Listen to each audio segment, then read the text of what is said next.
想把这个老房子改造成一个秘密花园。是不是每个女生都有一个关于院子的梦？城市生活久了，便更想拥有一个属于自己的小天地，远离喧嚣，聆听美好。忙时修篱种花，闲时三五好友小酒清茶。想把我的秘密花园建造的全过程在这里与你们分享，希望能够为你们缓解压力与焦虑。春天已经过去了，我们就从夏天开始吧。夏天约会，秋天浪漫。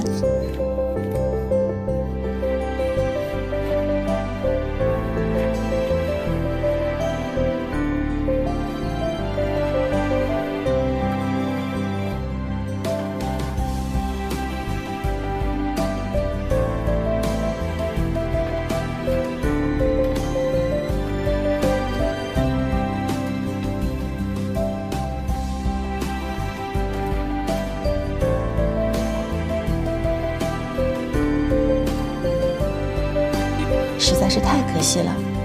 其实我也特别喜欢老房子的格局，不然也不会一眼相中它。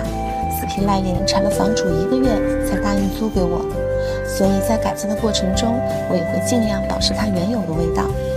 只是30多年的老房子了，08年地震让很多墙体都歪倒开裂了，从此没有再住人，实属危房。所以即使是推墙，我都不敢请人工，就怕出现安全问题。所以重新砌墙是必须要面对的现实。关于小青瓦呢，我也特别想继续沿用，可是跟村里修了几10年房子的老师傅们以及村民们交流了好久，大家还是建议我不要继续使用小青瓦了。一是隔2-3年就得上房疏通一次，二是被风吹过、被猫爬过都容易出现漏雨的情况。你们有更好的建议吗？欢迎留言给我呀。距离修房顶还有一段时间，我还可以再想想。明天就要开始砌墙啦，早点陪我一起搬砖哦。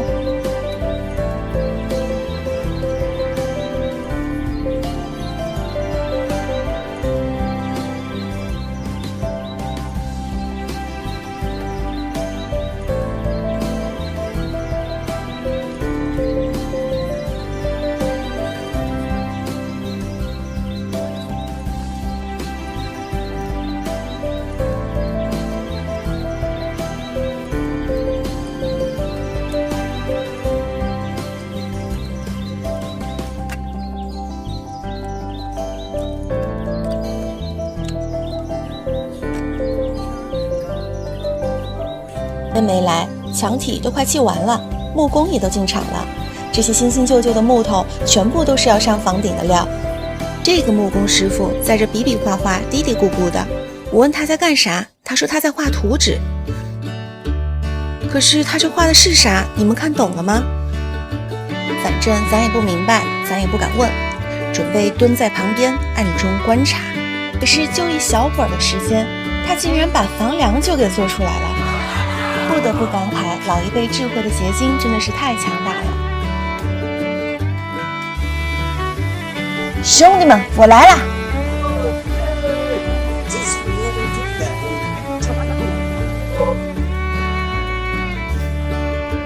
怎么样，这个气球炮是不是很炫酷？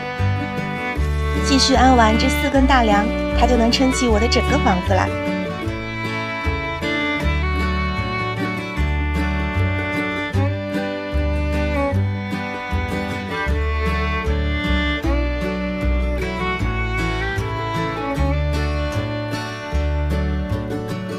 越来越清晰了，脑子里出现了很多画面。久等了，大家。师傅在催我选大门了，这2天跑了好多家卖门的，基本上心目中小院的风格也太不搭嘎了。考虑到经久耐用，选择了防腐木，确定好尺寸和厚度，制作就开始了。这个师傅做的是啥，你们知道吗？绝对是一门即将失传的手艺，等做出来你们就都见过了。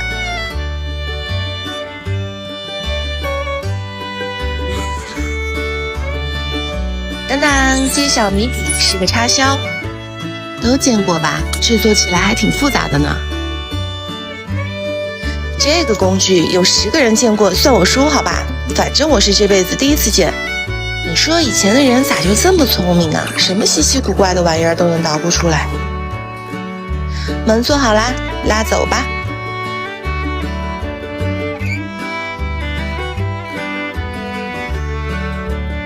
工地上竟然没人，我的一身蛮力终于派上用场了。和三轮车师傅一起抬着200斤大门，一点没拖后腿。自己调了漆色，先刷一遍试试色，等院墙砌好了，就给大家展示大门的效果。拜拜喽！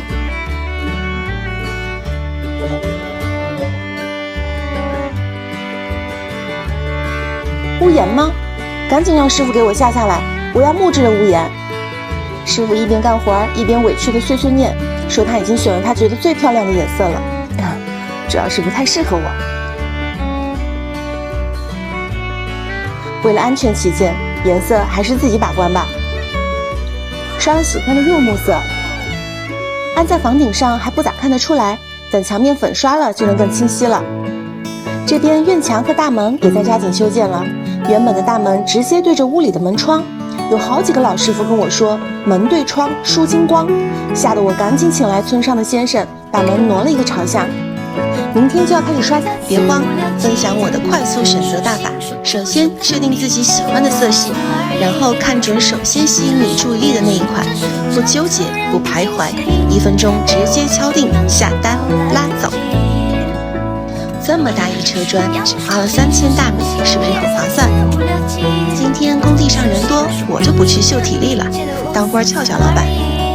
之前推危墙的时候留下了2面觉得还能用的老墙，结果其中1面还是开裂了，只有推倒了重砌，费时费工。这2天正在加紧抹平墙面和地平线，催更的小伙伴们多给我一点耐心好吗？谢谢啦！想体验在家的每一个角落都能看到花园的美景，我给房子总共开了9扇大窗户。最期待的是卧室这面落地窗，可以在温暖的灯光和虫鸣声中入睡，也可以在阳光、花朵和雨露中醒来。客厅和厨房总共开了4扇，可以看到院子以内的风景。客厅的另一面也开了4扇，准备在这面坡上也种满花草，这样在屋里就能完全的被美好包裹了。还没弄好就已经很舍不得10年后还给房东了。因为大量的开窗，很担心屋子里的隔热问题，所以单独买了1层隔热棉铺在了屋顶上。具体效果嘛，等入住了给大家反馈。这棵树从开始改造就不停的有人叫我砍掉它，说这种树不珍贵，随处可见。可我看它在这好好的，以后还可以挂灯，所以就坚持保留了下来。所谓不听老人言，开心好几年嘛。这几天在改水电，到处都乱糟糟的，等贴好地砖应该就会好很多了。观众种植物真的很难存活吗？但凡有1个人说能养活，我都愿意试一试，因为我就是性子急。这不，已经开始为爆改老房的花园做准备工作了。屋后的排水沟已经做好了，听说这是必须要做的工作，否则泥土常年被雨水浸泡变软，老房的屋脊很容易沉陷。这面坡上我准备全部种满无尽夏，像这样。厨房外面准备搭建一个休闲区，像这样。厨房的墙上准备种上本仙女喜欢的爬藤植物，像是没有灵魂的，所以休闲区旁边挖一个鱼池，像这样。到入户得安排一条小路，像这样。几面落地窗外面种一些洋洒洒布置完一切，忘了一个最重要的事儿。我不会种事儿，万物皆可学。我完全有信心给大家展示一下从一个园艺小白到园艺大师的蜕变之路。现在唯一困扰我的就是前院外的这块区域，怎么规划使用合理又美观呢？朋友们都来提意见吧，赐我一点灵感呗。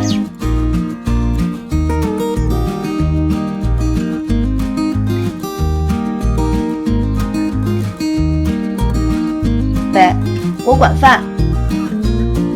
最近把房顶封了，我才发现一个大问题。前段时间造房梁的时候，我还一副没见过世面的嘴脸，一惊一乍的感叹师傅鬼斧神工。现在再一看，终究还是太年轻，选的粗细不一，弯弯扭扭不说，这中间的五花大绑是怎么回事儿？我这大梁可是要露在外面的呀。可是现在房子都修成这样了，换也换不了，遮也遮不住，怎么办嘛？有什么方法能补救吗？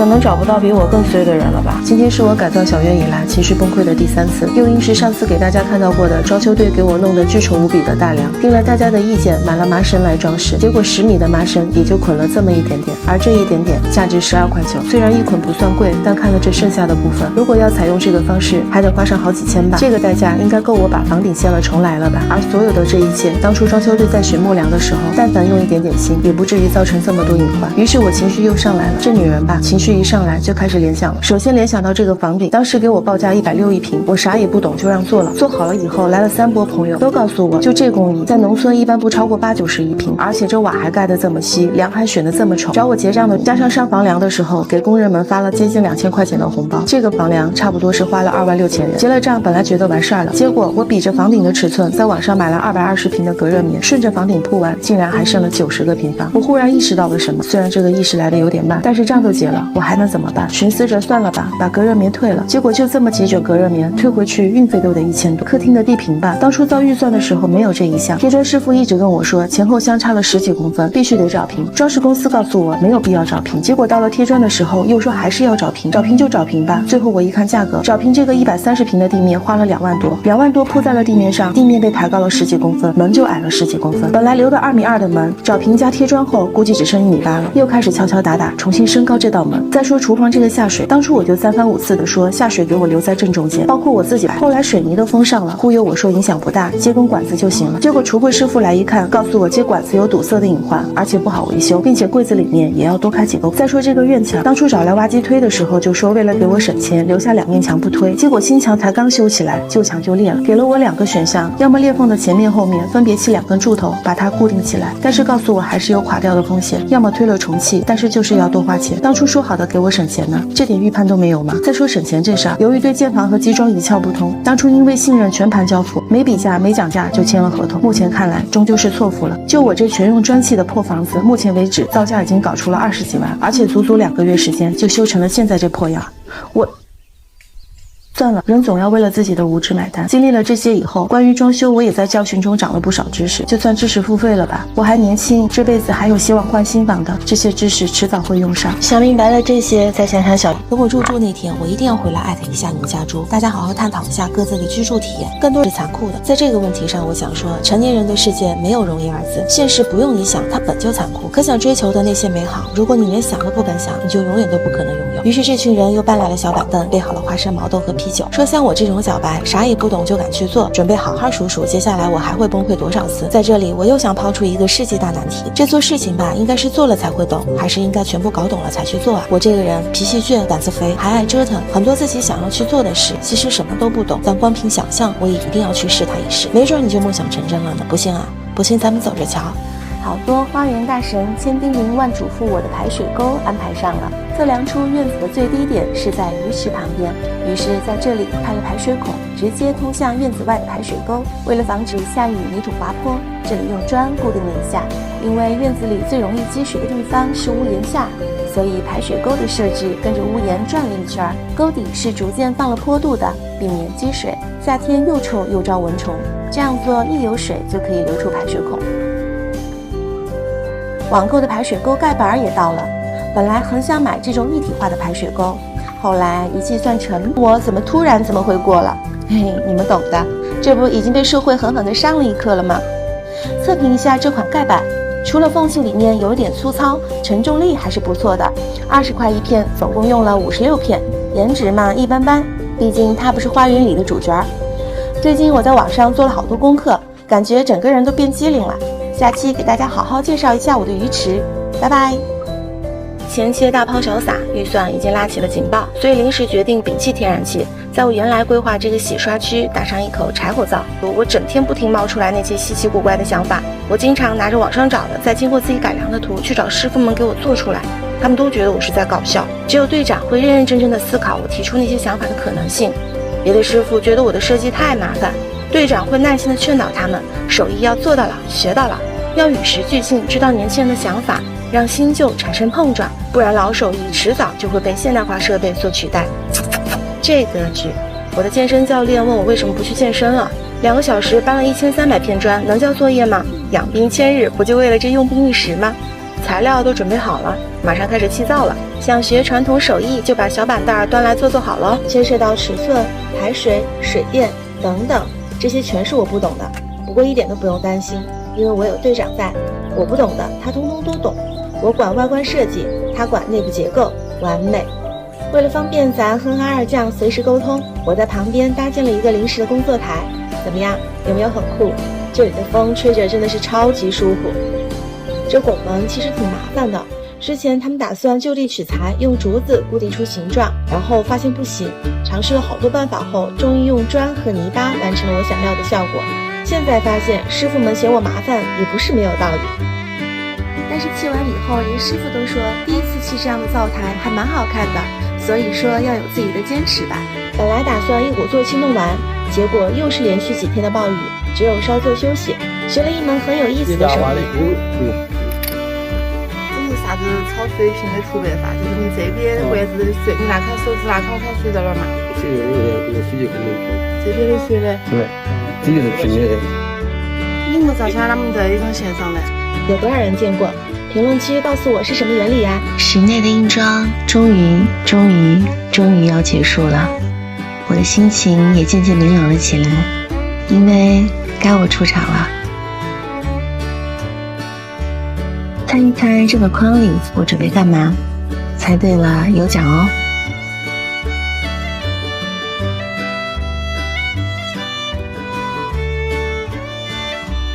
准备用鹅卵石来装饰鱼池，村里的人给我指路到附近的河边捡石头，来这么久都没在附近转过，没想到竟然这么美。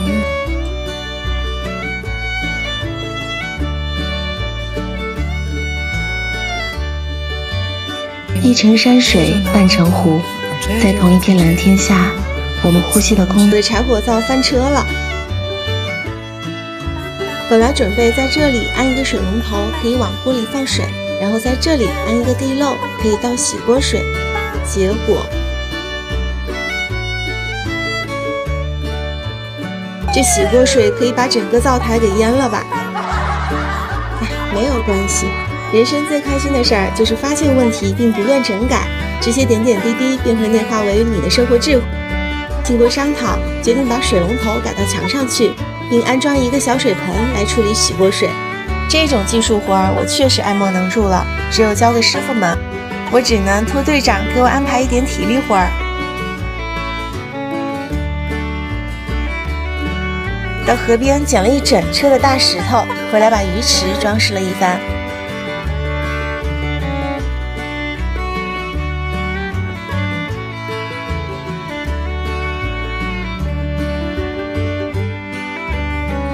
发现全是大石头也不好看，于是又回到了河边，捡来了一整车的小石头。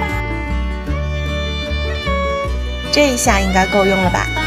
今日感悟，劳动真不容易。上次搬了1300片砖，全身痛了3天不敢吱声。今天又搬了2车石头，手指火辣辣的。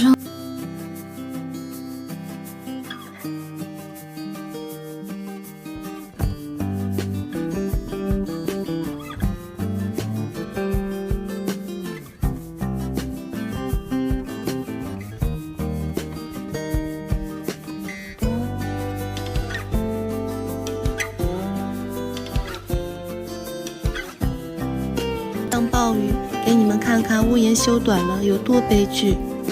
四面八方的墙都在接受雨水的洗礼，墙被打湿到最高的地方达到1米，室内的防水是绝对没有做到1米高的，受潮的可能性极大。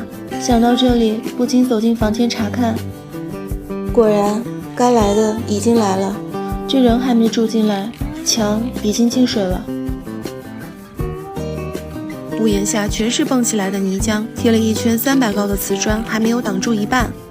安在户外的热水器、空调外机们，不知道能扛住多少次这样的迎面冲洗。我最喜欢的厨房小吧台，竟然成了雨水反弹神器，把雨水巴巴地往墙上和室内乱溅。最可怕的还是我的入户大门，雨水小的时候只是往客厅里飘，大暴雨的时候是直接往里灌呀。事到如今，负责我房屋修建的装饰公司只顾承认自己经验欠缺，考虑不周，而我只想请教一下有农村建房经验的大神们，我该如何让他们补救呢？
就这两家伙啊，自从来到我家，就天天想越狱。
这灶台呢长5米，做饭的时候能够同时满足烧火的、炒菜的、洗菜的、切菜的、备菜的，至少5个人同时操作。最头上这一样是烧柴的，遮雨棚灯也能够完全的覆盖这个区域。柴火官呢就可以静静的坐在这里烧柴，不用淋雨，也不会打扰到那边的操作。打灶台还是特别需要技术含量的，这个炉子烧出来的柴火可旺了。再过来呢，就是我们的这一口柴火锅了。2个设计非常推荐给大家，第一个呢就是这个凸起的台子，上面可以放一些调料，那炒好的菜呢也可以临时放一下，等传菜官来传菜。另外一个设计可就厉害了，来做过菜的人都为它疯狂的打 call， 就是这个可旋转的水龙头。平时把它贴在墙上，一点都不会影响做菜。当你需要做菜加水或者洗锅的时候，把它旋过来，直接打开水龙头，是不是特别的方便？在锅旁边设计了一个圆形的水槽，也是特别的实用。洗锅水可以直接舀进来，用过的勺子、铲子也可以直接扔进去，立马就能够洗干净，直接开始炒下一个菜。再过来呢，就是一个备菜区，这个区域呢大概有1米长，2个人在这洗菜、切菜、备菜，够的。备好的菜呢，直接就可以传到炒菜区，动线也非常的流畅。顺便给大家推荐一个好物，就是这个沥水架，底部带一个托盘，托盘的下面有一个漏水孔，旁边有一个出水孔。洗好的碗筷或者是菜，直接可以扔进去，水通过漏水孔，直接就从出水孔沥出来了，特别的方便实用。接下来呢，又是一个操作台，这个操作台也是接近1米，平时砍鸡、砍排骨、砍骨头、杀鱼什么的都可以在这儿操作。最后呢，就是我的这个拖布池了。这个拖布池不仅可以洗拖把，有时候抓来的鱼吃不完，也可以在里面寄养2天。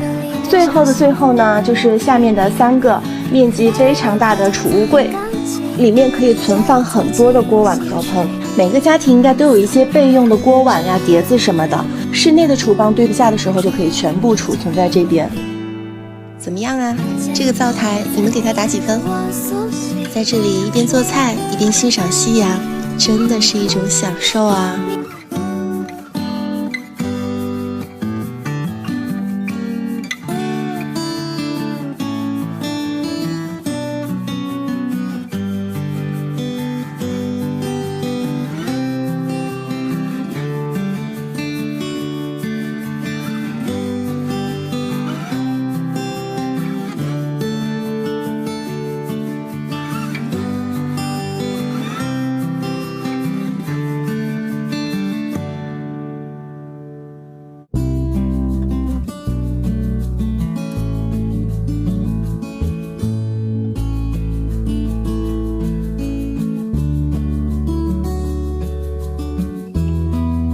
去木材店捡了一些废弃的木料，准备做框架；去村上的废弃站捡了一些木板做门窗。装修这个小院子，剩下了一些桑拿板，正好用来做房顶。又去柴火堆里找了一块竹子做屋脊。小白大概知道我们在给他做豪宅，一直在旁边监工。量好尺寸后，就开始赶木料，把框架拼凑装起来。我俩也是第一次做木工，全凭自己想象装订。做成这个样子，是不是还是可以勉强给个80分？我们开心的把小白放进去试了试，正好鬼老头来了，我得意的跟他炫耀，没想到。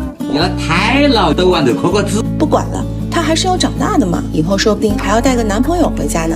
我们继续开始给小房子装订门窗，废木板上有很多生了锈的钉子，得赶紧拔出来，不然可能随时会要了小白的狗命。把板子洗洗刷刷后，开始量尺寸切割。这个木板比木条难切多了，于是我们去文村里借了一个切割器。此时我在怀疑，上辈子我是不是就是一个木工？整个房子最难的一步就是这个门洞，先要把2块木板拼起来，然后再画出一个洞，再用切割机切出来。在切配了好几块木板后，终于我们还是把它给切出来了。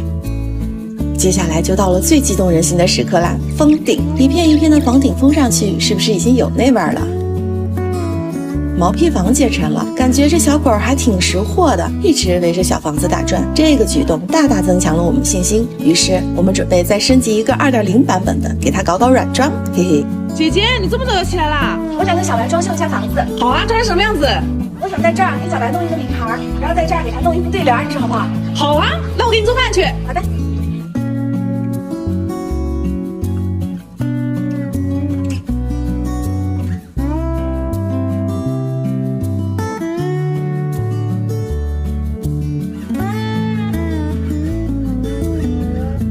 放在这儿好不好看？完美。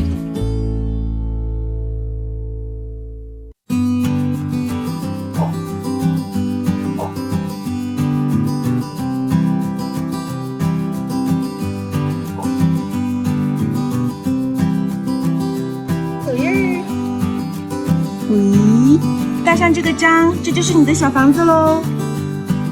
喂，在。小白，恭喜你喜提新房。谢谢主人。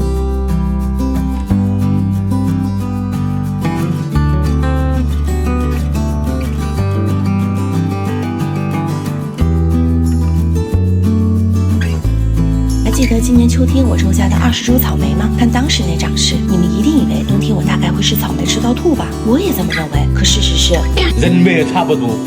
我不甘心，在分析了种种原因后，应该是因为光照不足、肥料不够，再加上果子沾水腐烂等等原因，我们决定马上给草莓搬个家。思考再三，觉得这个化粪池的池面用来做草莓养殖应该不错。说干就干，先把卫生打，然后准备用砖砌出3个草莓养殖槽。确定好尺寸后，我又重操旧业，开始了新一轮的搬砖。先去隔壁工地捡了一些废旧的砖。刚开始的时候，脑子里想着草莓的香甜，一钩子干劲。可经历了几轮搬砖捡砖、搬砖捡砖、搬砖捡砖，唉，上辈子作恶多端，这辈子拼命搬砖。不是草莓槽用什么做底呢？咦，上次修狗窝的木板好像可以，再去老基地捡一点吧。嘿嘿，无人问津的废弃站已经成了我的专属宝贝。材料准备好了，撸起袖子就是干。先用1:6的比例把水泥和沙和匀，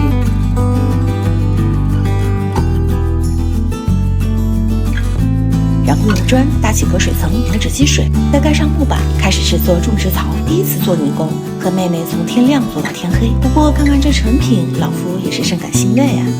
然后开始了移植，把草莓从地里一颗一颗的挖出来，修剪掉枯枝烂叶，在草里均匀的倒上泥土，根部位置来点价值不菲的营养补。想要草莓种得好，种植口诀少不了：下不露根，上不埋心，夯实土壤，浇上定根水，草莓移栽完成。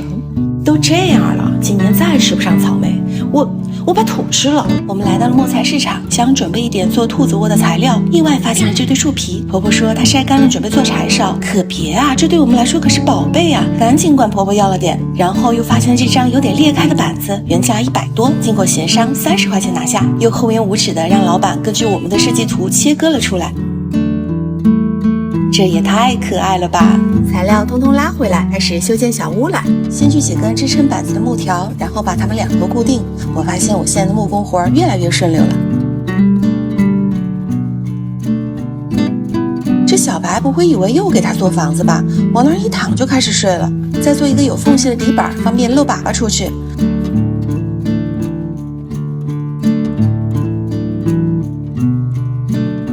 再在屋顶上铺上防水布。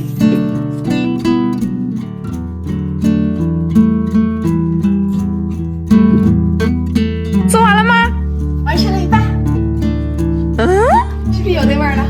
姐姐，为什么这个房子前后都是洞呀？上次我们给流浪狗修的别墅，竟然有次我们准备复刻一个霍比特小屋，给家里的小兔子安排上。先给房体均匀的涂上一个底色，然后在上面画上一些仿木纹的横条。大门涂上我最喜欢的蓝色，门窗涂上亮黄色，再简单的画一些装饰线条。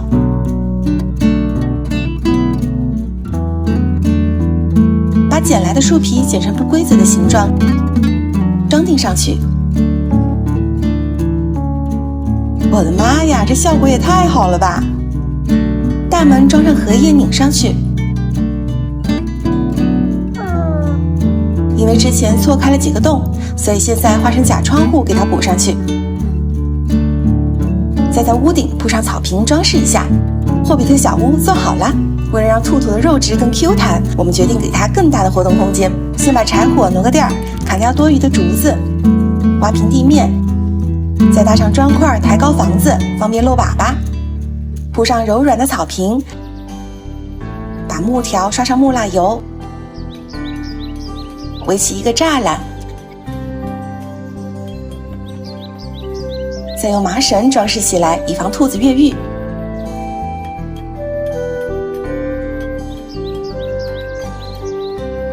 再把楼梯也刷上颜色，我们的兔院建成了。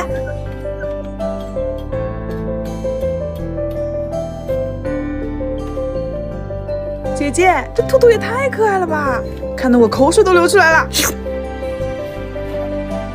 我在农村找到工作了，小白早上工了。姐姐，我们到底要去哪儿啊？李总，哎，你好，你好，你好，哇，你这儿太漂亮了。请你们来就是贺礼帽啊，把这周边帮忙打造一下。鱼哥，这是个大活儿啊！你看到没有？中间的引导，还有这个鱼塘的四周，老板说交给我们随意的发挥。看到那个小房子没有？那是老板做餐厅用的，旁边我们做一个观景平台，搭个茅草屋，种点花花草草，顺便烤个鱼吃。怎么老想吃啊？干活呢！人塘的这一圈，我们全部给它种上一圈树，好不好？好啊，桃子树，还有李子树。中间那个小岛，我们搭一座桥过去，再圈几块地，养点鸡鸭鱼鹅，再养点羊，以后还可以烤全羊吃。你算是找对人了，交给我们没问题，对吧，公子？没问题。好，那就辛苦你们了。真的让你做到。观景平台是我准备改造的第一个区域，在和老板的聊天中，发现原来他粗犷的外表下隐藏着好多好多的小情怀。梦想是我们准备在这个观景平台上给他搭一个古朴的茅草亭，想调好量体尺寸，准备干大事儿了。坐上师傅的野摩托，开始寻宝了。以给老板省钱为目的，我们决定买别人的旧房，拆下老木头来搭。找遍了周边的乡镇，终于在一个犄角旮旯发现了这一堆宝贝。刚劲嘛。专业的人干事效率就是快，木工师傅按照我们的设计，迅速开好了材料清单，选购齐所有的木料，装车。材料倒是省了一笔，可木工师傅的工钱是真心贵呀。我琢磨着自己把这活揽下了，结果，那锯子弄断了。唉，再怎么抠搜，技术活还得由大师傅来做。不过这小工的钱还是可以省省嘛，帮忙卖卖苦力，做做杂活，省下的钱跟老板申请1年的土鸡蛋应该不过分吧？这边我们干得吭哧吭的，资尺寸标好了，12根柱头锯好了，天色也暗了。我提议师傅收工了，可师傅们又拿起了刨子，说还要再干一会儿，先到家还得给老婆做饭。哎，四川男人终究逃不出耙耳朵的宿命呀。帮粉丝修建茅草亭的第2天，鱼塘已经开始放水了。1个月后，这里就将依山傍水。姐，打水仗吗？木工师傅7点就来做房顶了。今天上的才艺，据说只有60岁以上的老师傅才会了。师傅说想找个接班人贼难，本想瞧瞧我是不是这块料。其次，我们准备砍来安在茅草亭和公路中间作为一个隔离带，和村民谈好每根的价格，开干。像我们这种抠搜，当然要选粗壮的竹子，砍是难砍一点，但是1根可以当2根使，岂不是又省1半钱？砍竹子倒是轻松拿捏，运出去可太费劲了，死乞白咧干了半天，累得吭哧吭的。竟然被老板家2个10岁小孩上了一课，看看他们这运竹子的架势和速度，再看看笨拙的我。剔掉多余的枝丫，就等着运送出去制作了。一起期待茅草亭的变化吧，下期见喽！我今天收工早，在村里随便找根树枝回来搞搞，先把树皮处理干净。你们以为这一步很简单？我也这么认为。突出的树节用砍刀，大面积树皮换菜刀，犄角旮旯再换个美工刀，也就只用了3种工具，也就只花了3个小时。你慢慢整，我陪不住了。处理好后，用砂纸把整个树枝的咔咔果果都打磨光滑，然后再找一个底座。反正你也救不活了，耙救试试。你这态度是在抗议。刨个坑把树枝种上，这桩子不稳呐。没事儿，难不倒我。先找个木墩钉上去，扩大底盘，再在院里搬几个石头怼上去，这不就稳稳当当了吗？在网上找了个灯罩教程，需要用到2个圈儿。反正你也快挂了，拔圈就试试，把2个圈固定成合适的大小。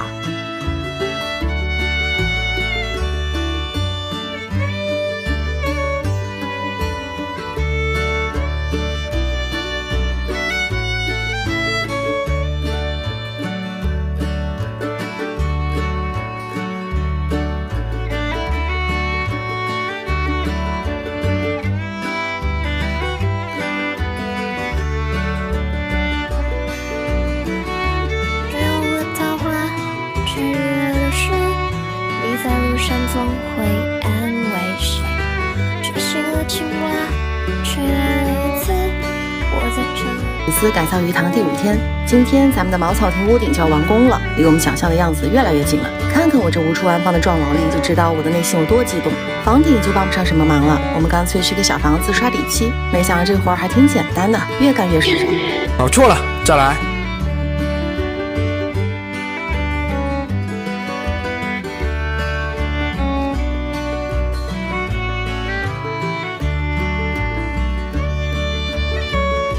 如此顺利的涂完底漆，我是彻底飘了呀，姐妹们！竟然想要挑战户外墙漆。等等，老板这选的是什么颜色啊？不是说好要这样色的吗？算了，缠着师傅手把手教我。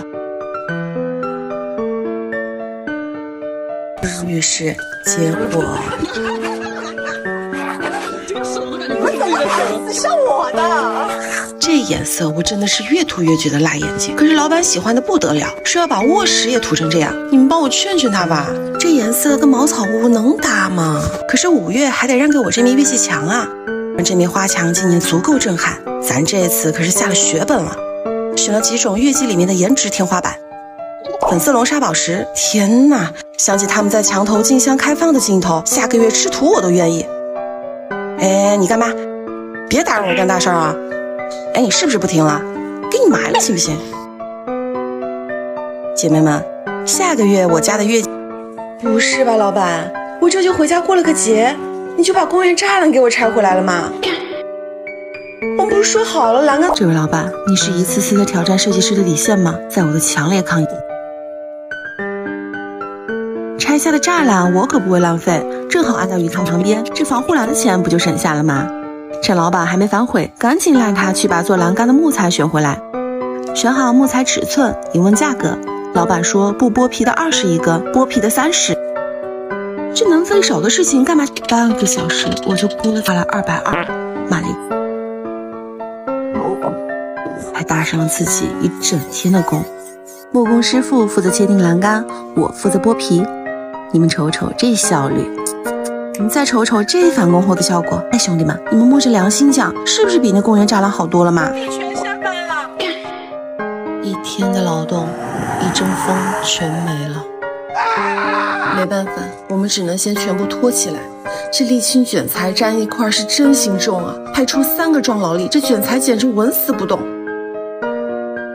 唉，只能一片一片的剪开，一片一片的递上去，再一片一片的铺好，最后粘稳钉牢。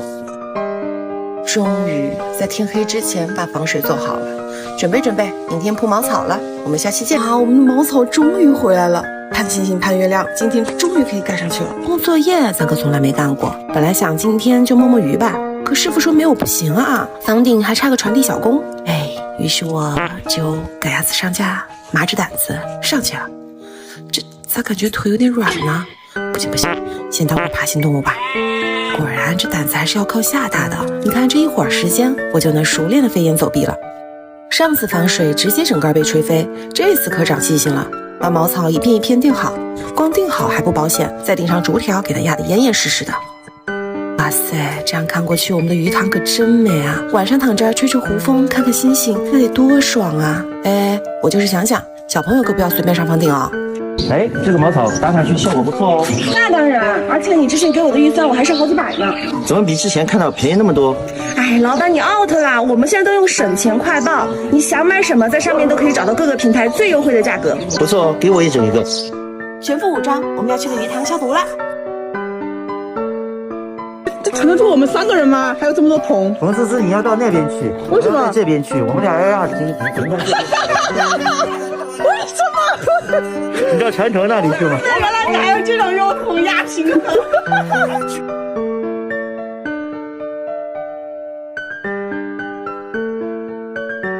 抓10颗消毒片，有8颗是落在我头上的，你到底要干嘛？这些人太毒了，消毒。哇！啊，好漂亮呀！这个好轻啊！你看下面的绿草。鱼塘消毒完毕，明天我们要去买鱼苗苗啦。还记得鱼塘里这片纯净的水草吗？现在它变成了这样，罪魁祸首搁这儿呢。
修建的茅草屋终于成型了，我们也终于可以对屋内下手了。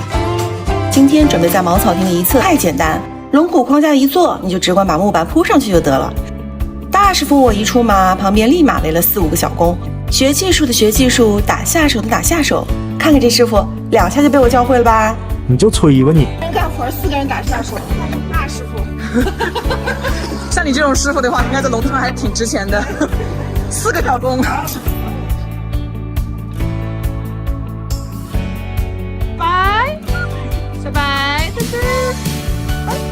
真是个粘人精，一大脑爷们随时随地都想挂在人身上。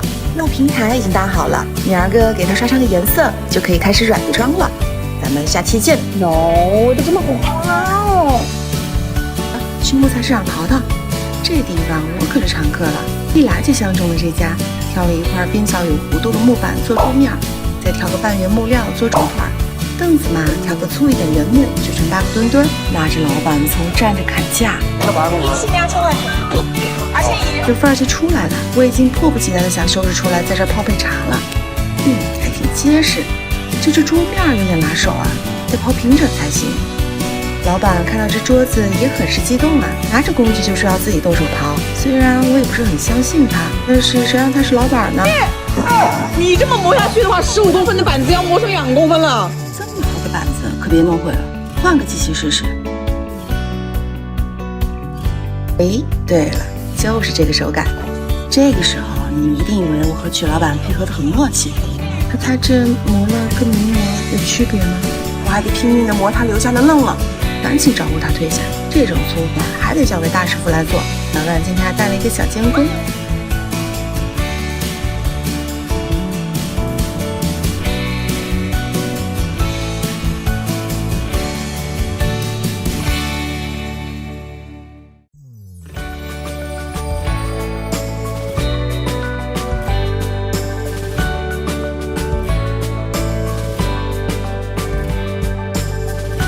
的时间也就磨好了桌面。哇，姐这打磨技工好漂亮呀！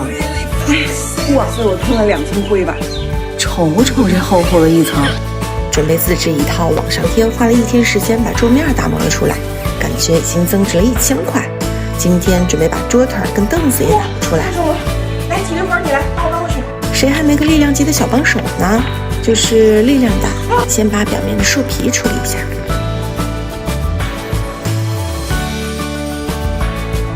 这个真的打抠的啊！先把这些皮给它去了，然后再打磨光滑就可以上漆了。哇，你看那些鱼，他们现在已经知道吃饭的信号了。哇！这鱼倒是开饭了，我还有大工程要做。哎，你别说，这打磨的过程还挺解压的，就是有点费眼睛。姐，我给你拿了个护目镜。我才去买的。你这个现在好接地气哦！你现在这个形象跟这个瓶子好搭哦。全补着，继续看看。砂纸费了一箩筐，我的打磨技术也越来越炉火纯青了。刚把这8个墩子打磨完，不行，把这个防腐木地台也一起磨了，方便一并上漆。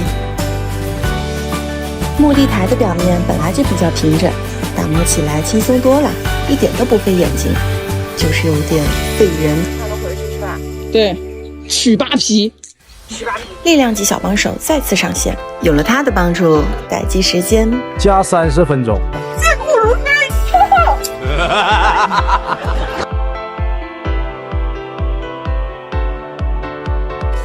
哇，你好厉害哦！老板这块夯土墙边有3个花台，我们选个大冰菊给它种上。白色的重瓣花和黄色的夯土墙应该会很搭。姐，你真的今天完全变成一个灰姑娘了，连头发的颜色都变了。你见过这么洋气的灰姑娘吗？还顶着奶奶回来干活儿。撒上肥料，浇脱定根水，就等着它盛放了。刚买的灯到了。哇，好漂亮这个灯！准备把茅草屋打造成侘寂风。也帮我打嘛，爷。今天准备麻着胆子挑战安灯。爸爸。我觉得这不是什么好简单的事儿呀。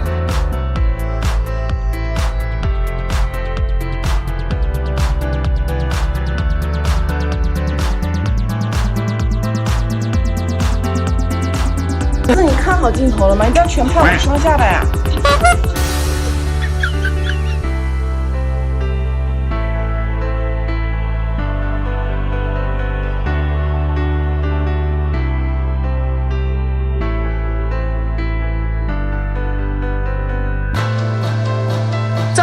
这从开始修葺这个茅草屋，我们秉持的原则就是能费人的事儿绝不费钱。所以刷漆这么简单的事儿，这笔工钱那是必须得省啊。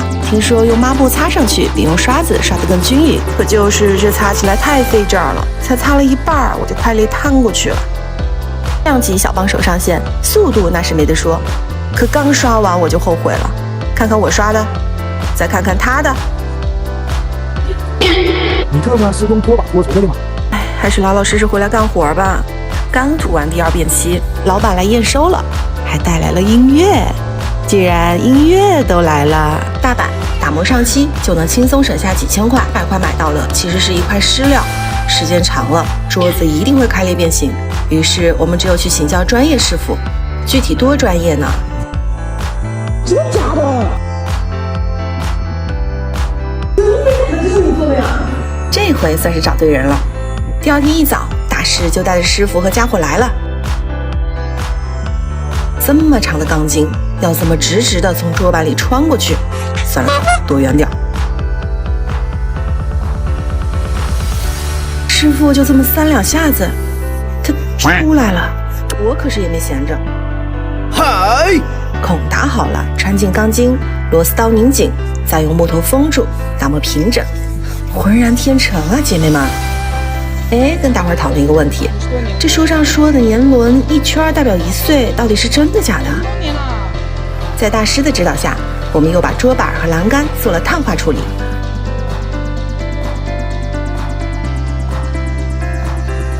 姐，我怎么感觉你这个弄完之后，很像这个房子刚刚着过火一样的？啊？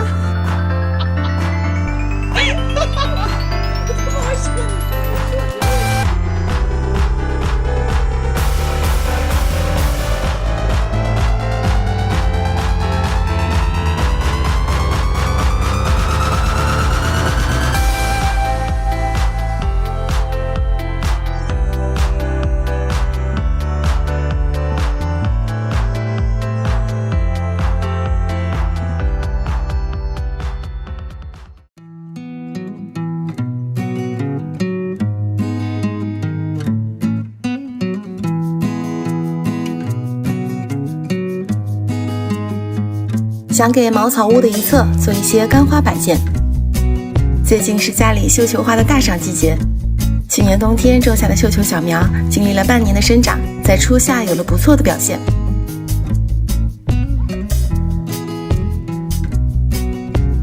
准备摘下一些，制作绣球干花。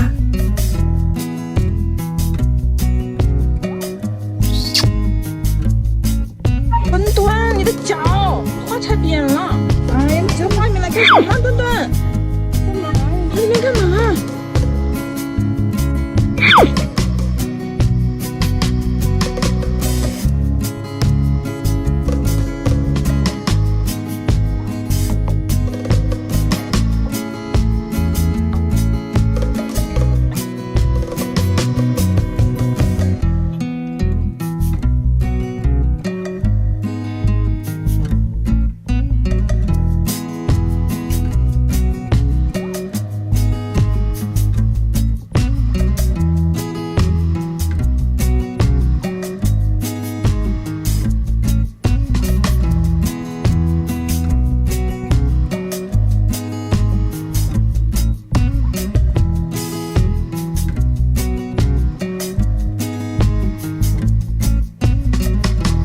那有没有种这么多绣球的小伙伴呀？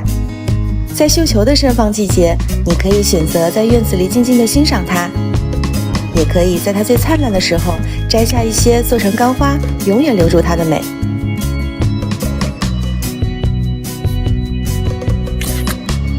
网上的制作方法有很多，昨天悬挂了一些，但是听说需要1个星期，今天准备来试试空气炸锅，看看能不能快速出效果。先剪下几朵花型最美、状态最好的绣球放进去，温度80度，40分钟。你们都说怎么不用干燥剂试试？哎，你别说，我还真买了。先铺一层干燥剂打底，再放进一整朵绣球花，再一层一层的慢慢铺满。总共制作了4种品种的绣球花，名字都打在屏幕上了。你们最喜欢哪一种呢？干燥剂铺好后，把它密封起来。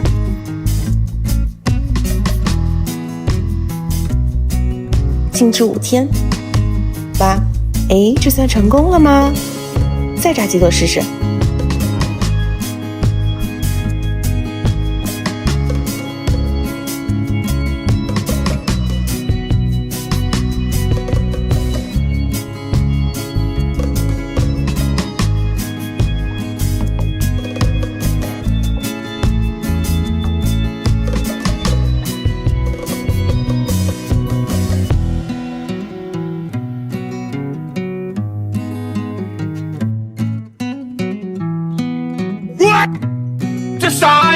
先把杂物清理一下。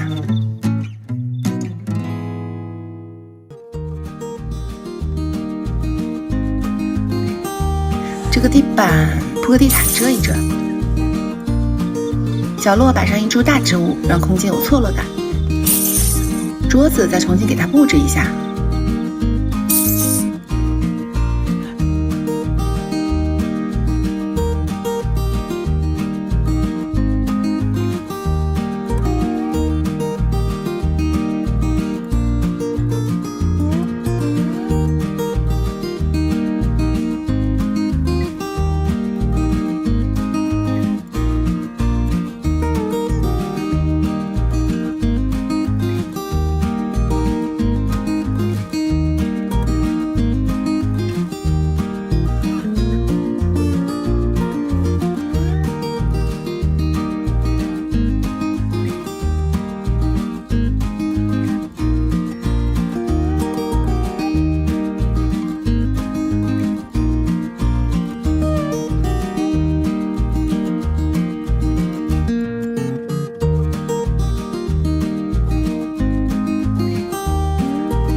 今天就带你们逛一下我经常淘宝贝的2个地方。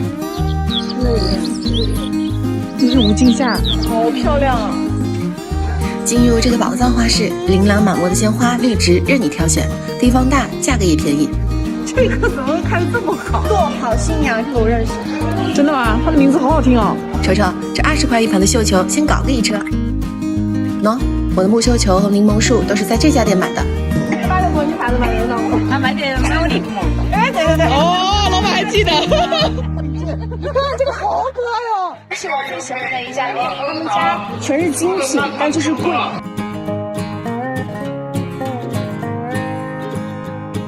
它就是全部挑的那种有造型的。很多颗的，里面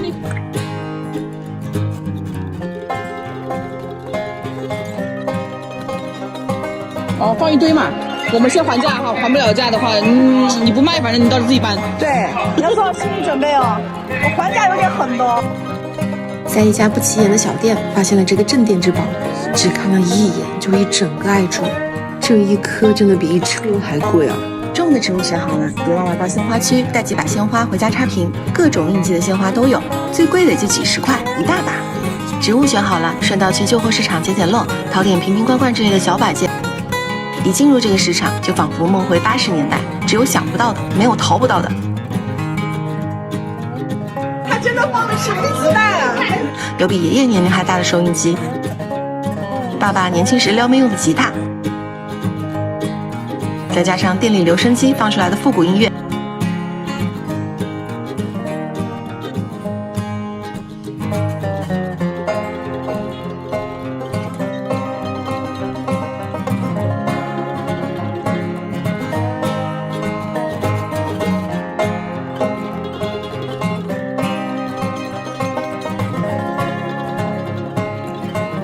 家里有老柜子的、老门板的，千万不要扔。因为它们很可能是先用隔壁村拆迁捡回来的柜子和门板把茶室布置出来。这高压水枪洗柜子简直是太解压了。等晾干的途中，我们先去把室内布置一下。先在墙角铺上一层白石子造景。很多人觉得白石子不耐脏，但如果放在室内小面积做个收边，效果还是不错的。一个侘寂风的茶室，怎么能少得了一颗竹子？柜子上的摆件不需要太多，只需要注意高的配矮的，胖的配瘦的。柜子另一侧放一个木墩子，能让整面墙看起来更平衡。另一边的白石子上再依次放下一些高低错落的木桩子，好养活的小植物，还有提高氛围感必不可少的灯光。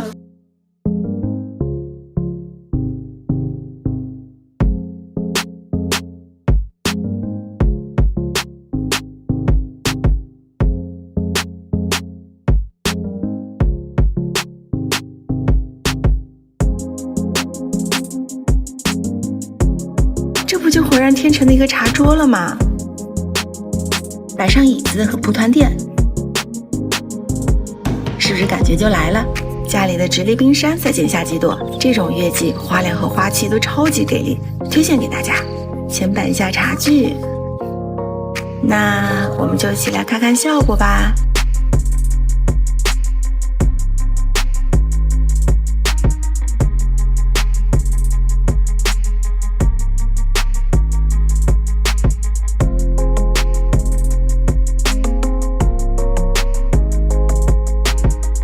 说想看看我们这个水上茅草屋的内部结构，走，带你去看看。这边是一个茶室，可以坐在这儿喝喝茶、看看书、吹吹胡风，特别舒服。这是一张4米的大餐桌，后面是一个投影区，在这里吃着小龙虾，喝着夜啤酒，看个世界杯，简直是再适合。越长越大，把路都挡完了，把里面的花全都干死了，根还到处乱窜。今天先把它修剪一下，等选到喜欢的花，就整个把它拔出来换掉。从冬天开到初夏的玛格丽特也消苗了，得把它拔掉。但即便是这样，还是很推荐大家种它，因为它花期长，好养活。只要给水给肥，就一整个开得很灿烂。这个直立冰山真的是太牛了，从4月份到现在花就没断过，强烈推荐给你们。得定期把这些枯枝给修剪掉，免得挤占了这些花苞的营养。这些太阳能灯都到了2个多月了，一直没时间布置，不如今天就来搞搞小院的亮化工程。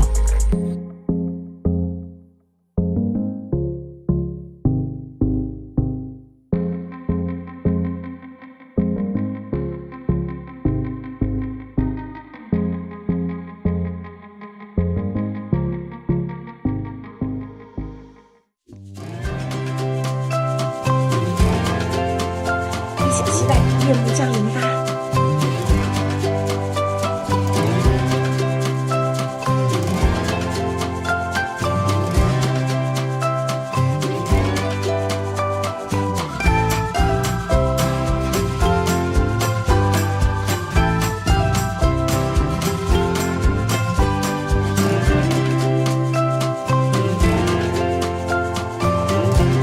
当过情人生活吧。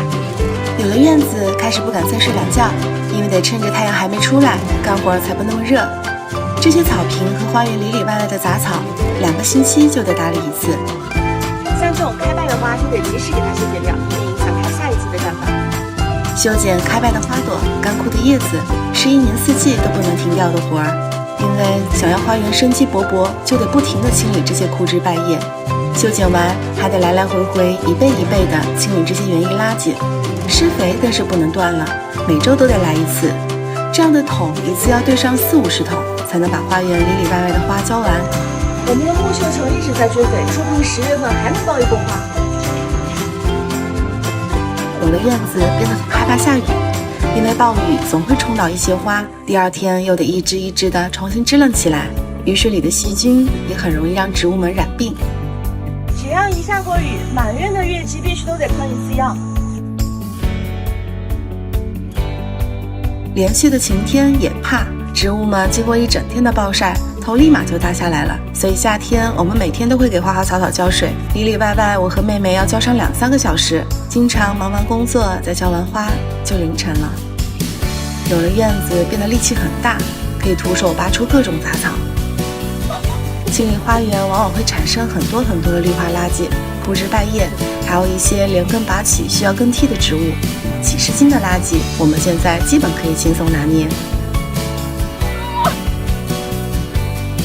又大惊小怪了，听完这些关于院子的零零碎碎，再看看这些通过汗水和坚持换来的各种惬意和美好，你还愿意来过田园生活吗？再想想拥有这样一个院子到底需要花费多少？